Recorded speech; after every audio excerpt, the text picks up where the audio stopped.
Manghatid ay balitang napapanahon, programa at serbisyong tapat at aksyong mabilis para sa inyo. Aksyon Dole sa DZMM. Manggagawa ka man o namumuhunan, bida ka dito! Bida ka dito! Sa pangunguna ng Department of Labor and Employment, sama-sama nating abutin ang marangal at maunlad na bagong Pilipinas. Aksyon Dole sa DZMM! Kasama ang mutya ng masa Doris Bigornia at Dole Assistant Secretary Leng Serrano. Aksyon Dole! Aksyon Dole sa DZMM!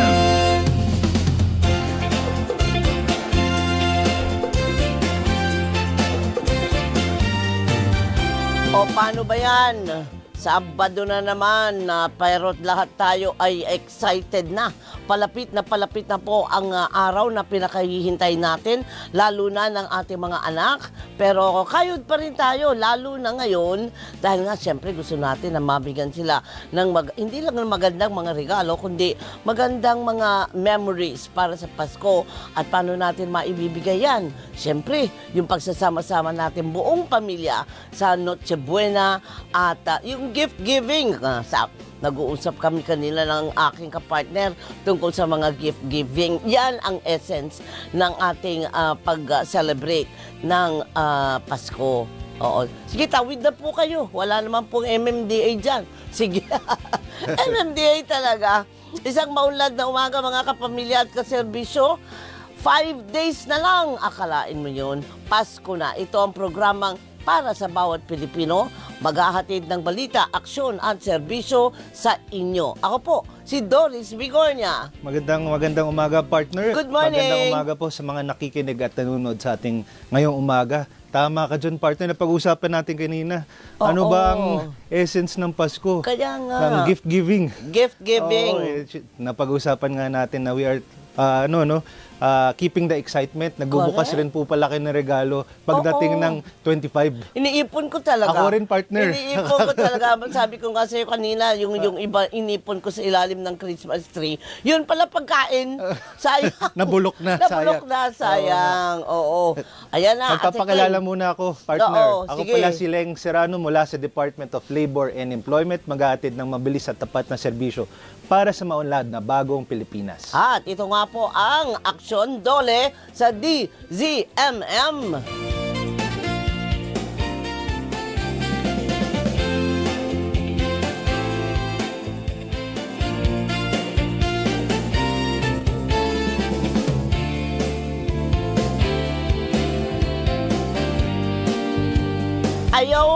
Ayon, at sabi ko nga kanina pa kami nagbabalitaktakan nitong aking partner at hindi ko natalakay kanina dahil na ano rin ako sa Pasko, di ba? Lahat tayo Pasko ang ating focus, ang ating sentro. Pero meron palang good news ang Dole sa ating mga manggagawa sa Cordillera, Mimaropa at Zamboanga Peninsula. Check ano ito? Yes, partner, dagdag na rin natin dyan para sa Caraga. Merong dagdag sahod. Pati Caraga? Yes, ma'am. Okay. May dagdag aumento para sa ating mga minimum wage earners, pati sa mga kasambahay sa ibang rehiyon. So meron tayong bagong wage orders dito po sa, unahin na ho natin sa Cordillera Administrative Region. Yan. Ang magiging bagong wage order po dyan ay magiging 505 pesos. Dagdag po na 35 pesos yan. Wow. At it will take effect before the year ends. Ano ho? So bago matapos ang taon, meron po dagdag na sweldo sa ating mga kasamahan dyan sa CAR region. Very good, very again, good. that is December 30. Ngayon po sa Mimaropa. Sa Mimaropa naman, meron pong dagdag na 25 to 51 pesos. Laki ah. Yes, 25 to 51 pesos. So ang bagong wage order ay magiging 455 pesos. Nice. At ito naman will take effect sa pambugan ng 2026, March Ayan, and January pasabog. 1. Pasabog. Para Yan ang magandang pasabog, simula ng no? taon. Meron ka agad dagdag. Para masaya ho tayo. Good news talaga. Kasama naman po dito sa Mimaropa ang ating mga kasambahay. So domestic workers po natin, meron din dagdag. Hindi po sila maiiwan na 500 pesos per month. 500 From pesos. 6,500 ang existing sa ngayon, magiging Oo. 7,000 na po. Ayun. Ayan. Kasama dyan, Ansek, yung mga driver, yung mga gardener. Yan ho, yes. Pasok din sila yes, dyan. Good. Okay. So sa Zamboanga naman, partner, meron pong dagdag na kabuuan na 50 pesos. Wow. Pero ito Okay. po ay 2 tranches, dalawang pagbagsak. Okay, Ang okay. una ho, it will take effect January 1. Ang next is June 1, 2026. Ano ho? Okay. So Magkano that is ulit? 25, ang magiging, so sa June 1, Oo. ang magiging bagong minimum wage rate for non-agricultural sector Oo. is 439 pesos. Dagdag 25 pesos yan, partner. Oo. Tapos dun sa agricultural, pati retail and service establishments employing 1 to 9 employees. Ayan. So less than 10, ito po ay 426 pesos. Okay. Pagdating ho ng June 1, 2026, may dagdag pa ho na 25. Doon na ho yung kabuuan na 50 pesos. Oo. So, for the non-agricultural, it will be 464 pesos. Doon po sa agricultural and retail and service establishments employing 1 to 9 or less than 10 employees, maging 451 po yan. Ayun. Ayan. So, abangan nyo January 1 at saka June 1, 2026. Tapos, so, sa panghuli ho natin sa Caraga, partner, may kabuuang 40 pesos na dagdag sahod. 40? 40 pesos. Ang laki So, ang 2 tranches rin yan, partner. sa isa sa Zamboanga. okay. Ang una ho, magta-take effect sa January 3, 2026. So, magiging 455 pesos na ho ang minimum wage dyan. So, maghintay lang po sila ng 4 months dahil sa May 1 naman po, 4 months after. May 1, ang second tranche, dagdag 20 pesos, sa kabuuang 40 pesos, magiging 475 pesos na po ang minimum wage rate sa Caraga. Oo. So yan ang ating magandang balita, partner. Napakagandang balita. Bago matapos ang taon at panimula ng ating 2026. Oo, bagong pag-asa. Yes. Diba, Oo. maganda at talagang parang magandang insentibo, sabi ko. Incentive, sorry, hindi ko alam ang Tagalog, pero napakagandang incentive para sa ating lahat.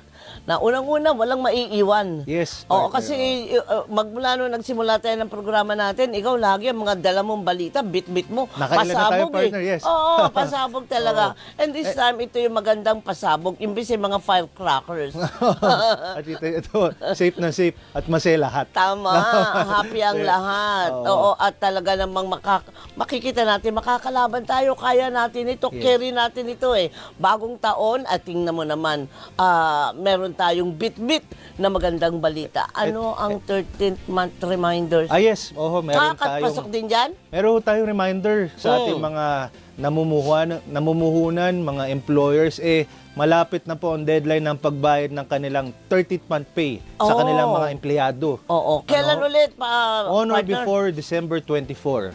On or 20 before Yes. December 24, dapat ay naibigay na, wala pong tranches yan, Diretso ha? yan. Tama, partner. Walang, Diba? buo yan. So, malamang marami na ho nakapagbigay, pero sa mga hindi pa ho nakakapagbigay, meron po tayong paalala. Gentle reminder lang naman. Oo. Baka naman nakakalimutan nyo lang ng konti dahil kayo rin ay busy, pero deadline na po. Ay, bakit ako tumisigaw? Banggitin ko na rin, partner, dahil Oo. meron rin pong reporting requirement yan na nakapagbayad po ng 13th month pay ang ating mga establishments. nire-report ba yan? Yes, partner. By January 15, 2026. Basahin ko na, partner, kung go saan. ahead. Pwede po kayo, ito pwede naman online para mas madali po sa reports.dole.gov.ph. Padala nyo lang po inyong mga compliance sa pagbayad ng 13th month. Ang importante ho mabigay nyo bago po magpasko para syempre makatulong yan sa paghanda ng ating mga manggagawa. Diba, partner? Ayan, kita mo, nasa 15 minutos pa lang ang programa natin. Ay talaga naman, i-wrap around your heads yung ating mga good news na dala ng Dole. Kung baga, pwede na natin yung i-consider na Christmas gift sa ating lahat ng Dole. At tayo naman din, kumbaga ay siyempre tayo mga manggagawa, deserve natin lahat yan. Hindi lang yung mga manggagawa, kundi mga employer din, deserve nating lahat. Sa dami po ng problema, kalamidad dyan, lindol dyan, kung ano-anong mga lindol na politika, eto may good news naman Yes, pala. They Thank you, Dole. Yan, Biglang ganyan. Thank you, Dole. Doon tayo mag-thank you sa mga magbibigay ng sahod. Ayun sa mga na employers. nga, oo. Thank you and advance thank you sa pagtalima sa ating guidelines. Mabait Ayan lang. Mabait lang si Asek. Sabi niya, thank you, employers. Kung ako yan, kung version ni Doris, o mga employers, wag kayong pasaway. Kaya nga, gentle reminder. Kaya- Dahil Naku, nabanggit ko naman gentle reminder. Asek, walang gentle sa akin. O dapat ibigay nyo. Ay, bigay ka agad. Hindi Yan. naman, tayong naman lahat ay deserve natin Yes, yan. O sa buong taon na pagtatrabaho natin, maraming beses na nagsasabi yung mga iba, dagdag sahod, dagdag sahod, dagdag sahod. Eto na po yan. Ito yung syempre hindi naman yan lang ang bibigay. Kung out of the generosity, Yes, syempre, di ba? Kung oo. meron dagdag sa 13-month pay, why not? Why not? At saka Di ba? pwede rin Kung yung kaya, yes. kaya naman pala, pwede yung in-kind. Pwede rin. Pwede rin. Kahit ano, tatanggap tayo kahit ano. Di ba? Ay, naku, Camila Mon, At tayo po ay napapakinggan sa DZMM Radio Patrol sa 630 FMR Regional Stations at sa bayang napapanood nationwide sa DZMM Teleradyo Cable Channel. Available din po tayo sa free-to-air digital TV sa Channel 31, PRTV Prime Media at napapanood din tayo sa buong mundo sa pamamagitan ng The Filipino Channel o TFC at sa iWant. Maaari kayong mag-comment sa ating live stream sa Facebook at YouTube pages ng Department of Labor and Employment, DZMM Radio Patrol sa 630 at DZMM Teleradyo. Pwede po kayong tumawag sa 892-44101, local 5671, 5672, 5673 at magpadala ng inyong mga mensahe sa DZMM Teleradyo Viber 0919-278-3000. Babasahin at sasagutin po natin ang mga yan mamaya. Partner, isingit ko lang, nabanggit ko sa iyo kanina. May nag-text kasi sa atin, meron palang sumusubaybay sa atin. Oy, nice. Good morning kay Tita Adel de Lemos. Favorite Tita daw Adel? niya kayo, partner. Wow, Yan. nakikita naman ako. Yan, Ba- good morning, Tita. Good morning, Tita Adele, at Merry Christmas sa inyo. Every week daw ho nanonood eh. Naku, maraming salamat po. Kami po ay, ayun lang ang ganti na, hindi naman ganti, bawi natin sa Yes. mga loyal na nanonood sa Ayan. atin. Ang mabati kayo at sabihin sa inyo na taos puso po kami nagpapasalamat ni Asing at kayo ay lagi nakatutok. Isama ko na rin, partner, si Oo. Ate Lani, pati si Ate Nika, yung mga kasambay ho namin. Mga angels Of natin course, dyan. good morning kay Shelo, Cassie at Corinne. Of course. Laging kasama. The first family. Baka hindi ako makauwi, partner eh. O kaya nagdabog si Corinne. Ay, wala kang regalo sa akin, ha? Hindi mo ako binate. Pero yan, masaya lang tayo dahil nga, iba yung, kumbaga, aura nating lahat pag malapit na yung Pasko. Yes. Lahat tayo mabait, except Doris. Ay, hindi. Lahat tayo mabait. At saka, sabi nga, di ba, anong sabi nung kanta? Give love on Christmas Day. Yeah. Pero hindi naman sa tuwing Pasko lang, every day Every ay day. dapat Pasko at magbigayan tayo at magmahalan. Kaya naman, I love you, Camille. O, diba? Samantala, ito na nga po ang ating mga minamahal na balik-trabaho. Mga isyu sa trabaho at negosyo, balita sa sahod, benepisyo at pag-unlad ng bawat Pilipino, hatid sa inyo ng Balitrabaho! Balitrabaho! Eto, dagdag pa sa ating mga good news. Ang dami nating good news ngayon. Tumaas po ang bilang ng mga Pilipinong may trabaho noong Oktubre sa kabila ng bahagyang pagbaba ng employment rate sa 95% mula sa 9.1% sa kaparehong panahon noong nakaraang taon. Sa pinakahuling labor force survey data, mahigit 48 milyong Pilipino ang employed o may trabaho na mas mataas ng halos 400,000 kumpara sa parehong panahon noong 2024. Katumbas ito ng 95% na employment rate na mas mataas kumpara sa 94.7% noong Hulyo. Bumaba rin sa 2% at 12% ang underemployment o rate ng mga Pilipinong may trabaho pero naghahanap pa rin ng dagdag na kita mula sa 12.6%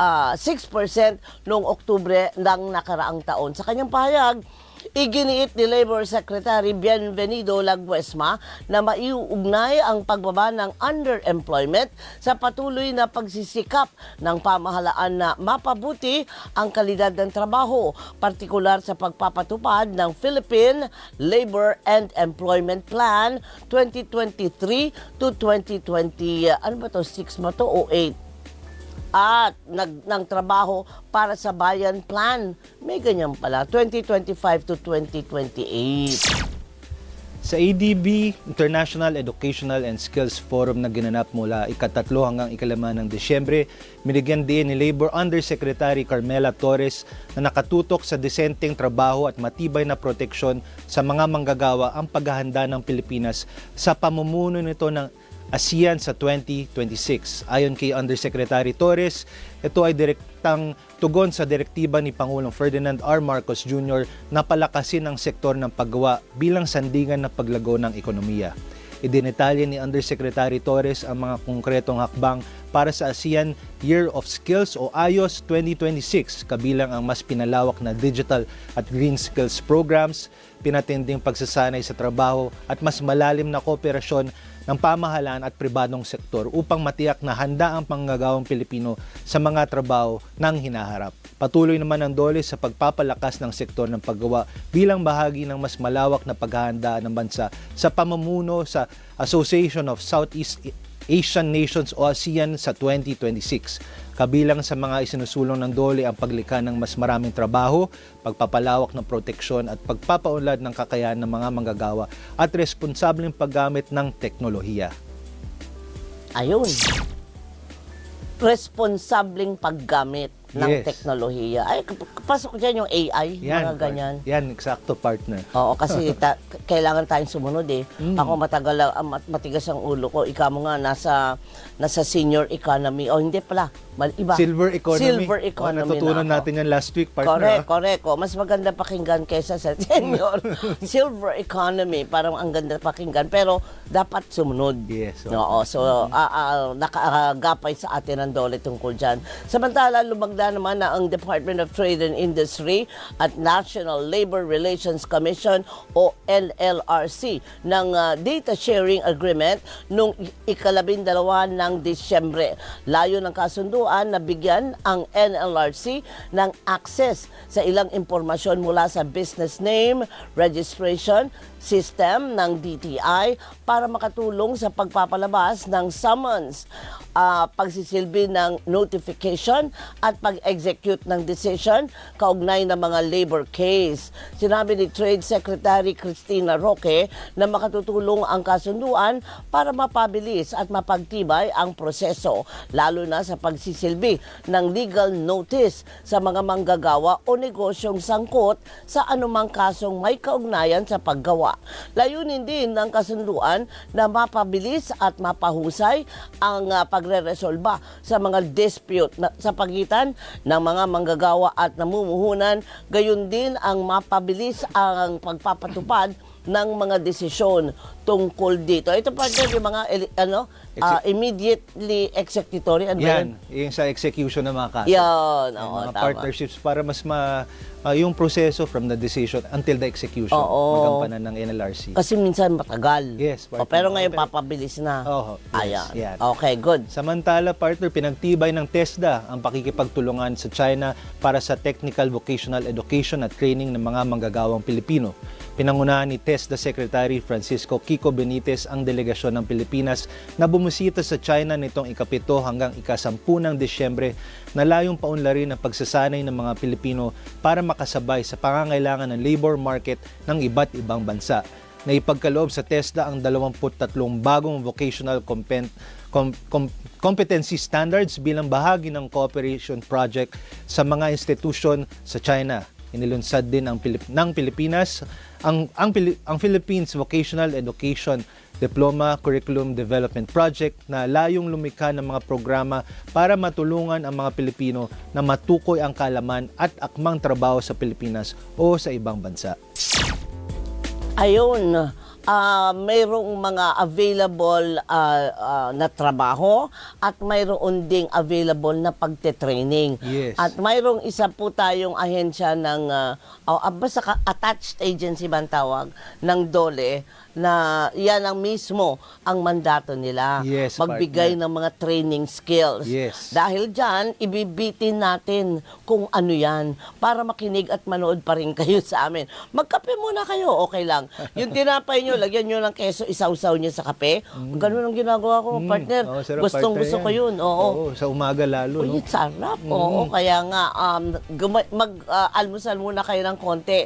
Pero wag po kayong bibitiw. Dahil pagkatapos po ng commercial gap, ay meron po tayong makakasama para magbigay sa atin ng impormasyon sa mga available na sinasabi ko nga ng mga training skills na yan. Importante, partner, ang skills, ano? Oo, eh. Dagdag kasanayan sa ating mga manggagawa yan para Correct. lalong lumakas, tumibay ang kanilang pagtatrabaho. Tama. At wala pong pinipili ito. Ika nga, inclusive. Yes. Walang pinipili. Kahit ikaw man ay silver. And the silver economy. Oo. From Gen Z to silver economy. Oo. Inclusive. Pasok po tayong lahat dyan. Kaya nga, huwag po kayong bibitiw, mga kaserbisyo. Magbabalik pa po ang aksyon. DOLE sa DZMM. Si Doris Bigornia at si Asek Leng Serrano, katuwang ng mga namumuhunan at manggagawang Pilipino sa Aksyon! Aksyon! Dole sa DZMM!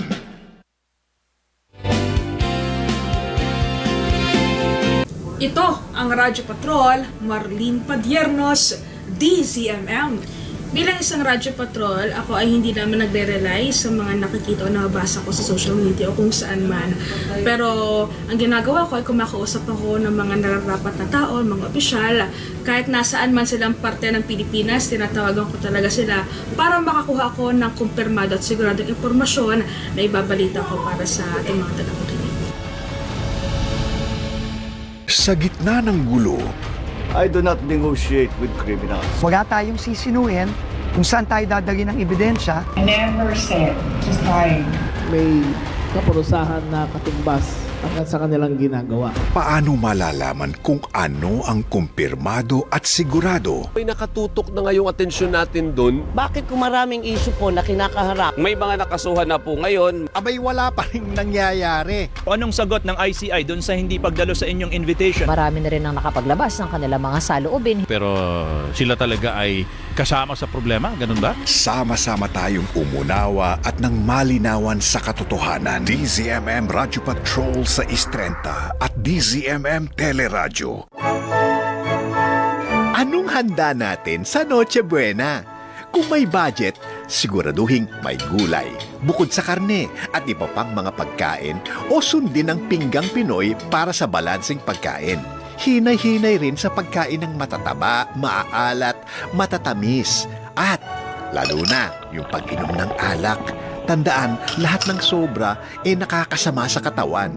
Hindi naman kailangang gumastos ng malaki Basta sama-sama sa salo-salo, magiging mas merry ang Pasko. Maligayang Pasko po at masaganang bagong taon mula sa DZMM Radyo Patrol sa Istrenta at DZMM Teleradyo.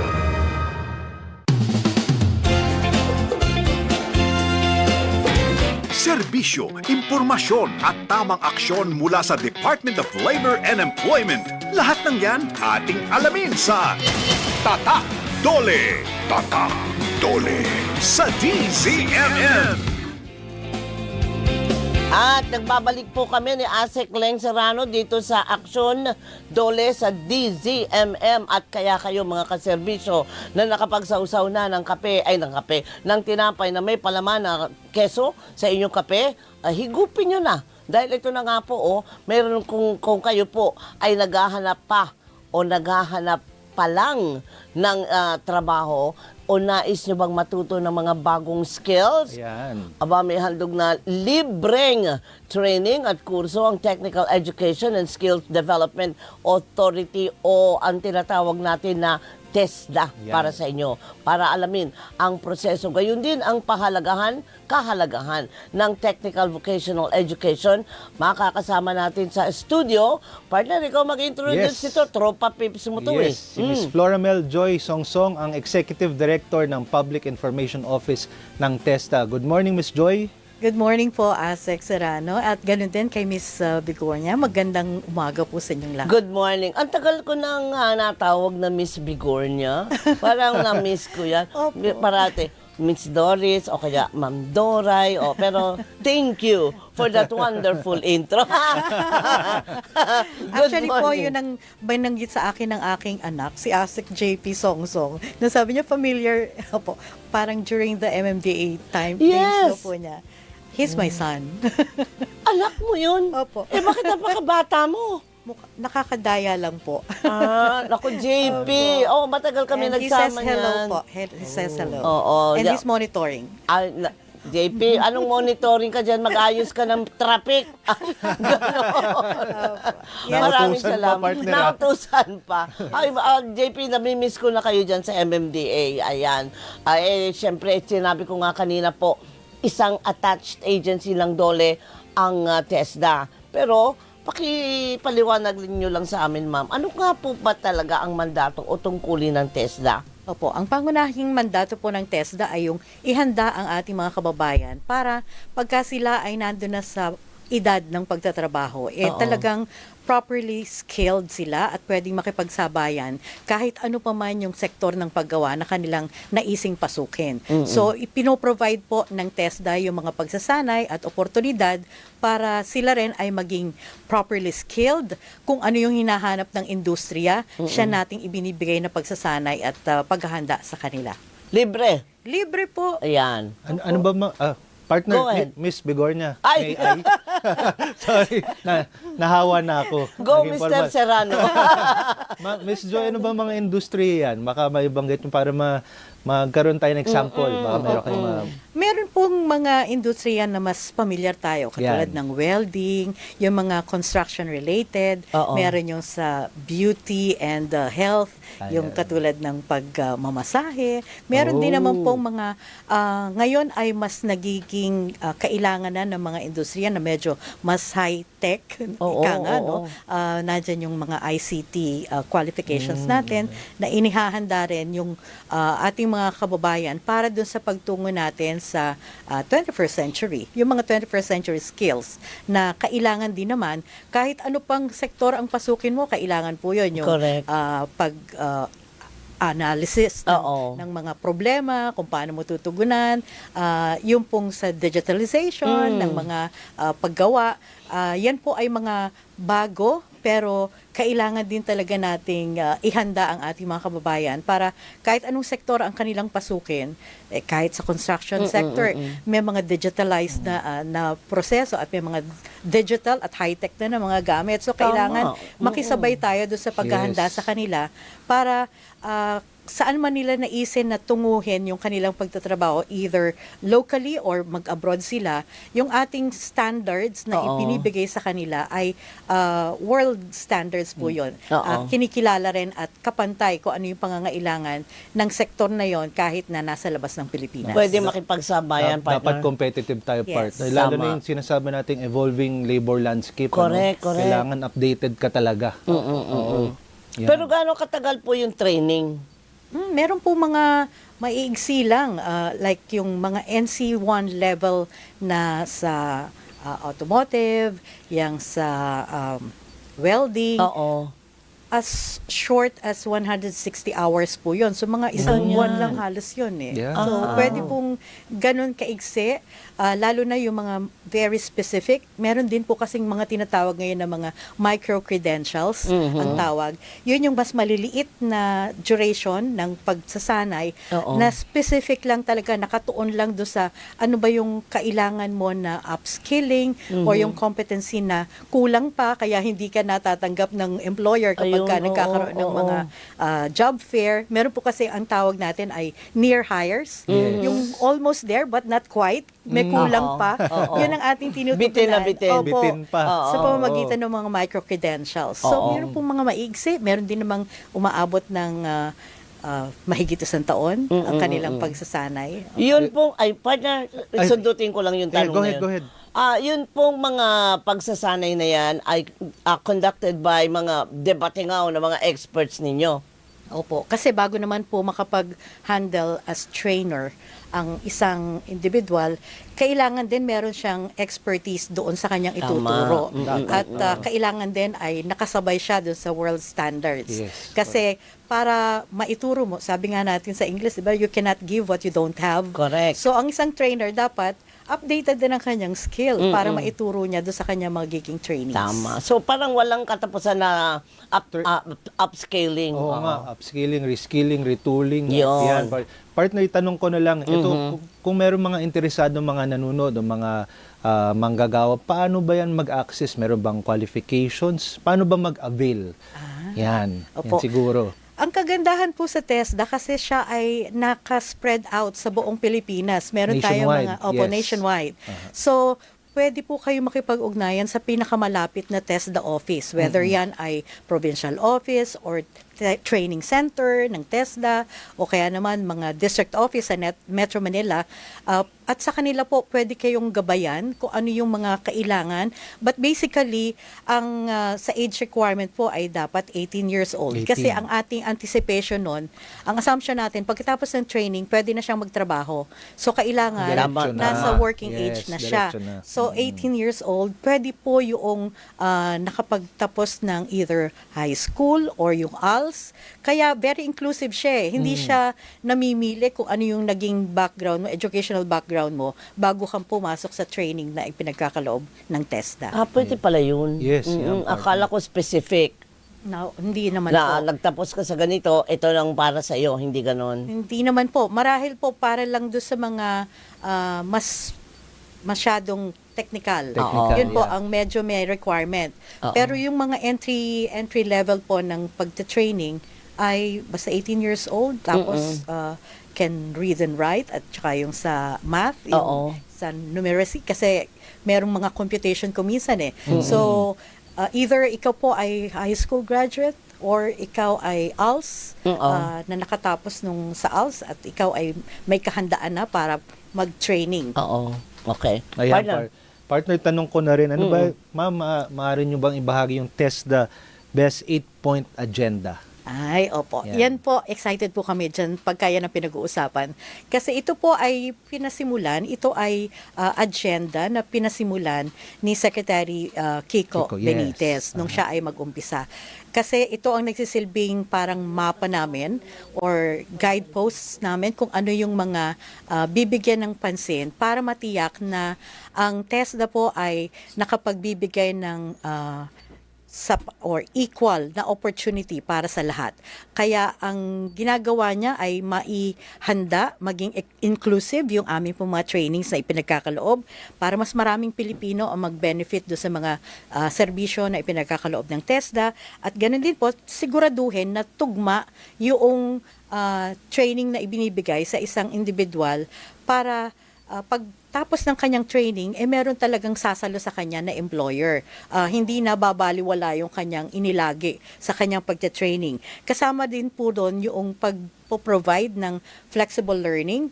Kaya meron po mga face-to-face na training, meron din namang mga online trainings.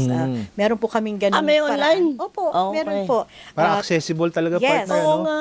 Kung hindi mo kaya magpunta in person, online Pwede. Online. May mga TESDA online programs po ang tawag namin na pwedeng i-access. Ang kailangan lang doon, meron kayong internet connectivity na maayos para makapag-access kayo. Kahit gamit cellphone lang, pwede po kayo makapag-training. And Ayos, karamihan galing, po doon at your own cellphone. Opo, at your own pace yung mga programs doon na kung kailan mo gustong ipagpatuloy yung pag-aaral mo using the modules na available. Okay. At isa po sa mga nais ding tiyakin ng yung pong TESDA Best 8-Point Agenda ay yung ating mga kababayan na magtatapos nga ay merong tatanggap na mga employer sa kanila at hindi mababaliwala sa pamamagitan na pakikipag-ugnayan talaga doon sa mga industriya. May mga dinevelop po kami ng mga training regulations and competency standards na ang industriya mismo ang siyang nakakatuwang namin para matiyak lang na kung ano yung pag-aaralan, yun talaga yung kailangan sa operasyon ng iba't ibang mga industriya. Tama. Off the bat, ma'am, ano yung pinaka, kumbaga, ang tawag mo doon, ASEC, in demand Ayan. na ano ngayon, na parang swak na swak, sure ball na magkakaroon ng trabaho kapag kinuha mo itong training na ito? Opo, ngayon po ay ang isa sa mga madalas na inire-request, hindi lang po locally, even abroad, ay yung mga construction-related. Construction, Opo. Okay. Dahil una, yung ating mga local employers nga ay nahihirapan daw sila kung minsan na maghanap ng mga papasok sa larangang yon. Nandun po ang siguradong trabaho. Kasi ang daming mga construction all around. At hindi lang po dito sa Pilipinas yan, even abroad, ang mataas ang mga hinahanap na o ang pasweldo para do sa mga hinahanap na workers nila ay yung mga construction related, yung sa automotive, yung mga ganyan. Partner, alis na muna ako ano ko ng welding. Welding. Ayan. Meron ka bang application form dyan? Actually po, pwede. Ang ating mga kababayan, kasi hindi naman po siya specific or restricted sa isang age group lang ang ating mga trainings. Hanggang kaya, hanggang Inclusive. gusto. Yan. Very inclusive po Yan ang siya. importante, At partner. hindi nyo po kailangan pumunta pa sa mga training center para dun mag-enroll kung kayo interesado. Pwede nyo pong bisitahin yung aming BSRS, yun yung aming biometric scholarship registration system na doon po, pwede kayo mag-enroll na, mag-express ng inyong intent na mag-apply at maging bahagi ng training na ipinagkakaloob. Ayun. Expect nyo na po yung application ko maya-maya. Sige po. Ayan. Ma'am, bukod po sa... Ay, partner, ikaw yata ito. Bukod sa skills training, ano pa ba mga programa ng TESDA na maaaring ibahagi sa ating mga kababayan? Opo, kasama rin po doon yung assessment na ipinagkakaloob. Kasi alam naman natin na syempre iba pa rin yung meron kang pinanghahawakan na credential kapag ka ikaw ay nag-a-apply.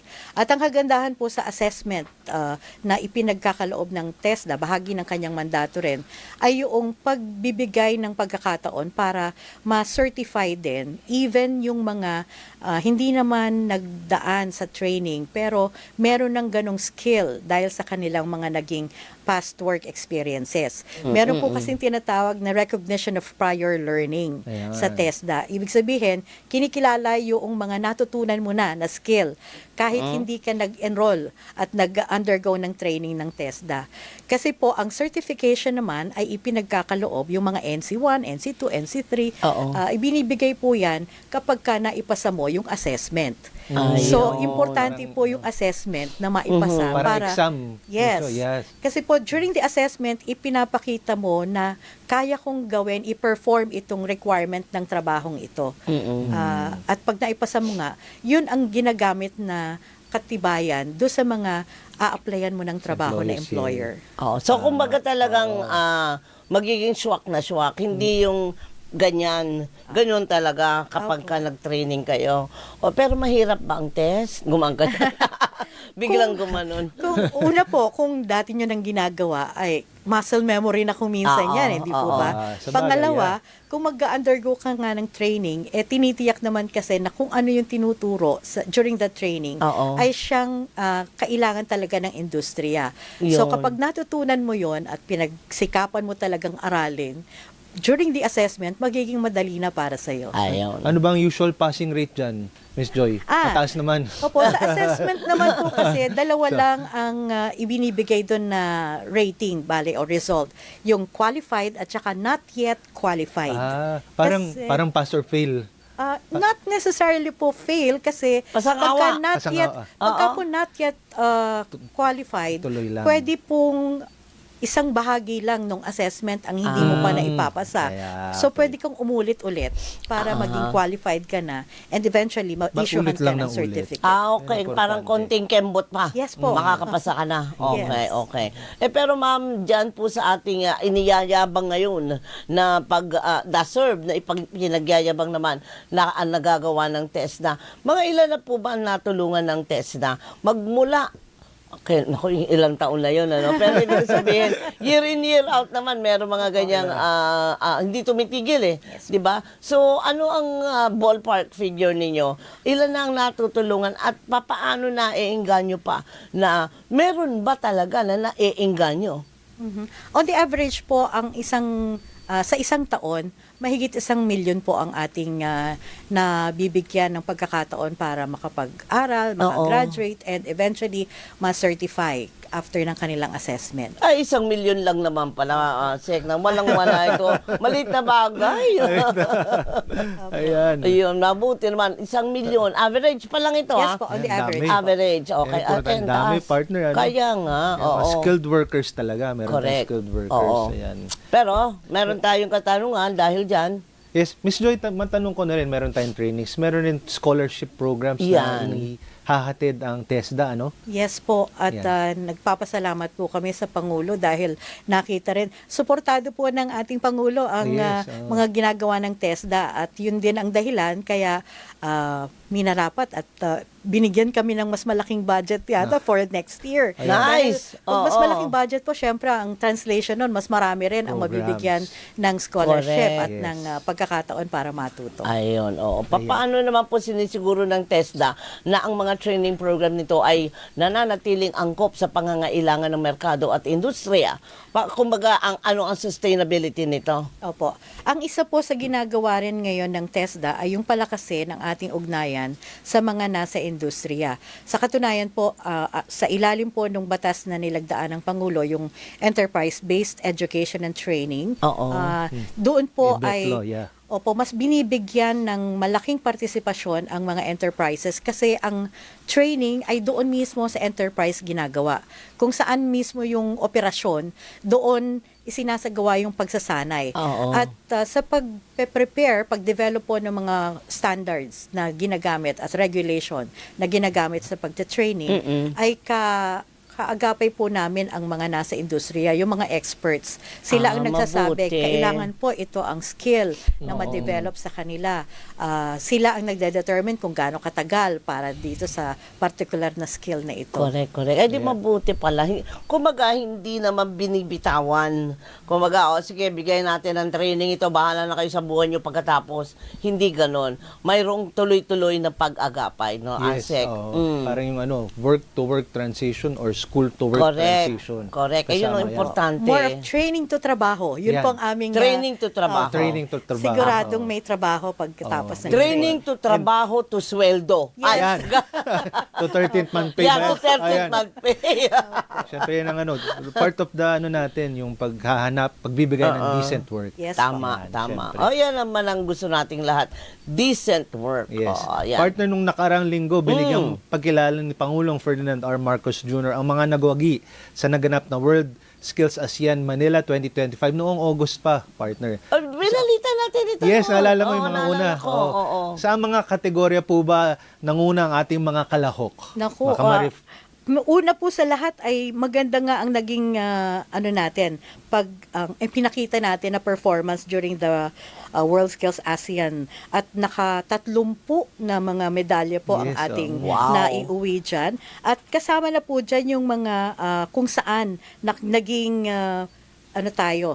nakakuha tayo ng gold medal at ang ilan po sa mga nagwagi na yan ay yung mga may kinalaman sa ICT, meron din pong yung sa automotive at yung iba pa. So, talagang masasabi natin na itong mga trainings po na ipinagkakaloob ng TESDA ay tinitiyak niya na magiging globally competitive. Kasi para manguna ang ating pong mga kinatawan ng ang ating delegasyon do sa World Skills ASEAN competition ay hindi matatawaran yung preparation na ginawa para sa kanila. Correct.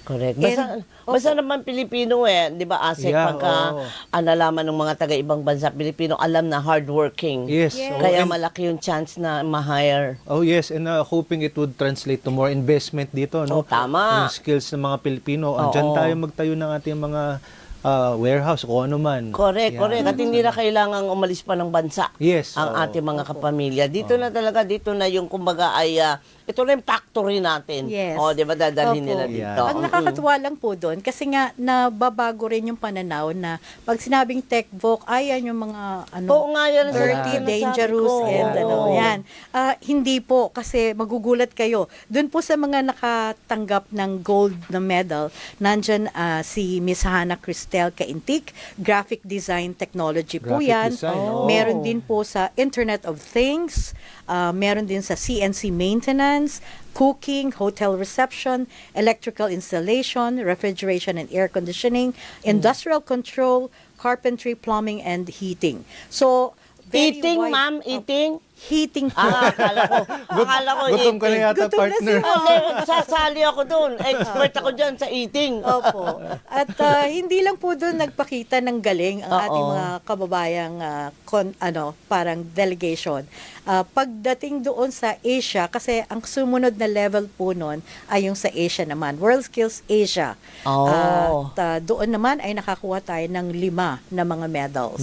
Wala So, partner, yes. Talagang Walang-wala. maganda po ang naging natin, Okay. performance At natin. nabanggit ni Miss Joy, hindi lang siya manual labor. Yan. Yes. Oo. Ayan. Oo, pero yan sa mga ating mga nakukuha na recognition at ang patuloy na pagganda ng suporta dito po sa TESDA. Marami pa rin po ang mga ano ba Tagalog, Camille, sa myth o yung mga maling paniniwala tungkol sa TESDA. Briefly, ma'am, paano po natin masasagot yung ibang mga pansin na ito? Ayoko dyan kasi vocational lang yan. Ay, mahina ang sweldo dyan kapag ako'y nag-training dyan. Opo. No less than our president ang nagbigay pansin na ngayon po ang TechVoc ay nakikipagsabayan na nga. Dahil ang skill po ay itinuturing na world currency yan eh. Yes, Kahit nasaan ka sa buong mundo, pag may skill ka, pwede kang magkatrabaho kasi Yan. kailangan yun.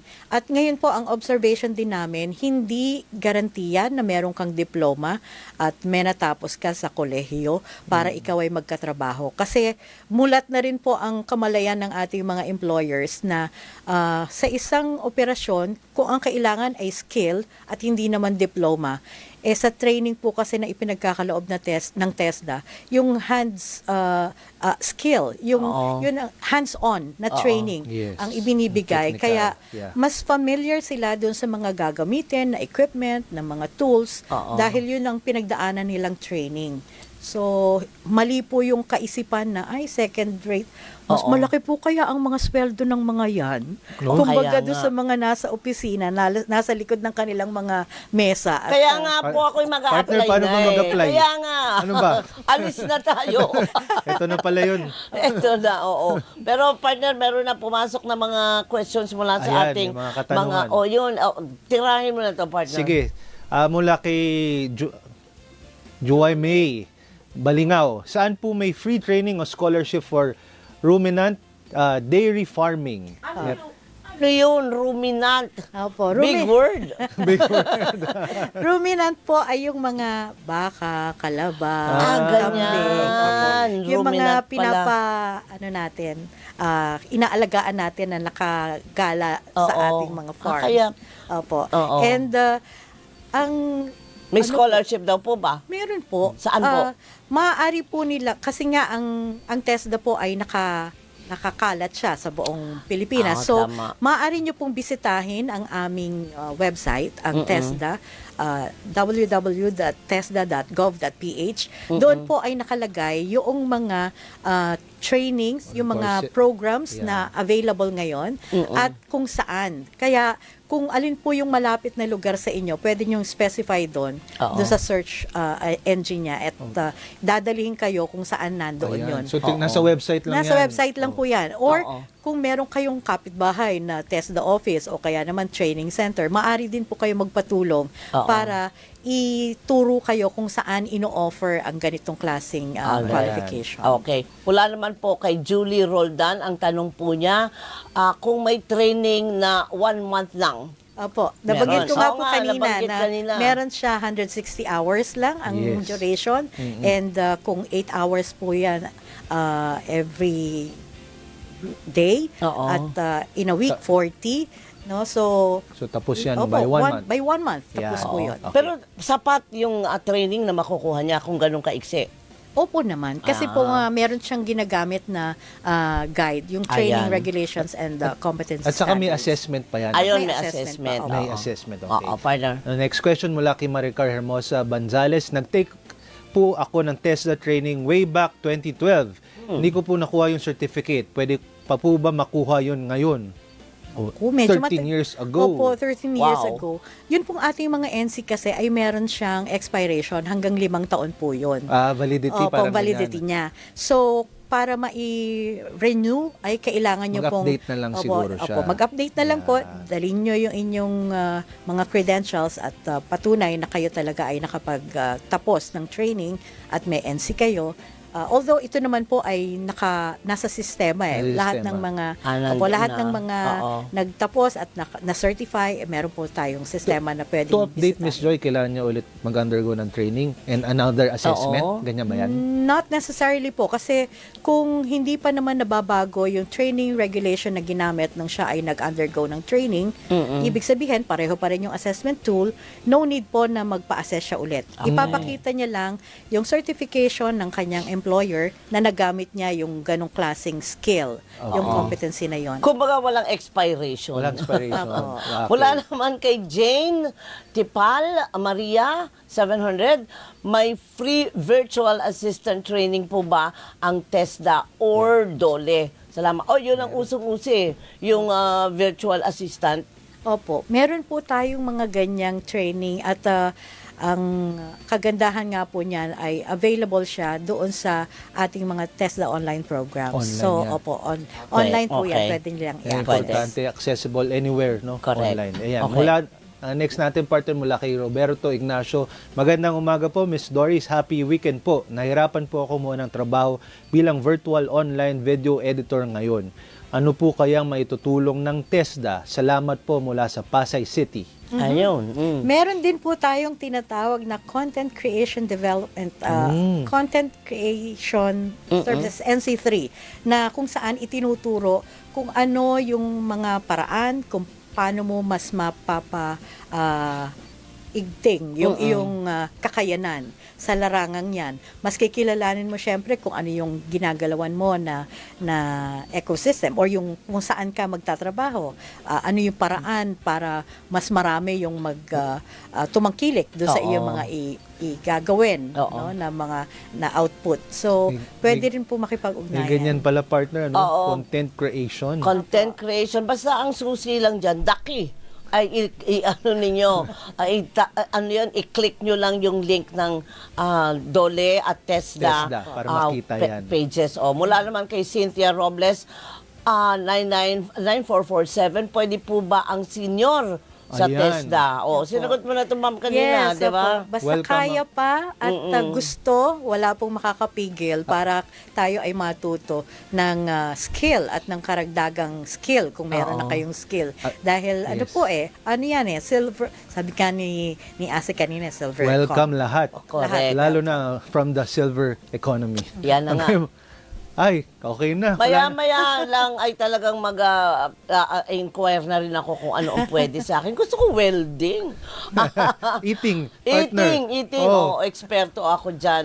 Pero alam mo, ma'am, naubusan naman tayo ng 10 oras. o'clock na pala, 10 o'clock partner. na So, merong kasunod tayo na programa. Kaya naman po, dahil dyan, maraming salamat po. Executive Director Floramel Joy Songsong na mami ni JP. At dyan po nagtatapos ang makabuluhang umaga ng Aksyon Dole sa DZMM, mga balita, aksyon at serbisyo para sa bawat Pilipino. Paalala lang po sa inyong mga iba pang katanungan, tumawag po kayo sa Dole Hotline 1349 o mag-message sa hotline 1349 at dole.gov.ph or Dole Facebook Messenger. Iniimbitahan din namin kayo na i-follow ang aming social media accounts na makikita nyo sa inyong mga screen para lagi po kayong updated sa mga programa ng Dole. Tuloy-tuloy lang po ang ating pagtutulungan para sa isang matapat at maunlad na bagong Pilipinas. Maraming salamat po sa lahat ng tumutok at nakisama sa atin ngayong umaga. Yan, partner, maraming salamat din sa iyo at Merry Christmas. Merry Christmas, partner. Oo. 5 days to go. Kaya nga, 5 days to go. Maging Yes. masaya po tayong lahat, ha. At Merry Christmas din po. Secretary Benny Laguesma. Yes, Merry Meron kang Christmas utang and good sa morning, akin, ha? Meron ka pang utang sa akin. Kailangan nandito ka sa studio. Mag-guess ka naman, Sek. Oo. Di, lambing lang po yun, Sek. Kapag ka lang may pagkakataon. Yes. O, gusto namin makita kayo dito. Maraming salamat ulit, partner. Sorry, nagkulang na tayo. Ma'am JP tuloy. Ma'am Joy. Ma'am Joy. Thank you po at mag-ingat po tayong lahat. Have a safe and happy Christmas. Yes. Sa Dole, mabilis at tapat na serbisyo ang maaasahan ng bawat Pilipino. Maraming salamat po muli. Good morning at Merry Christmas. Merry Christmas. Yeah. Bye-bye. Serbisyong mabilis at matapat. Maaasahan ng bawat Pilipino. Aksyon Dole sa DZMM.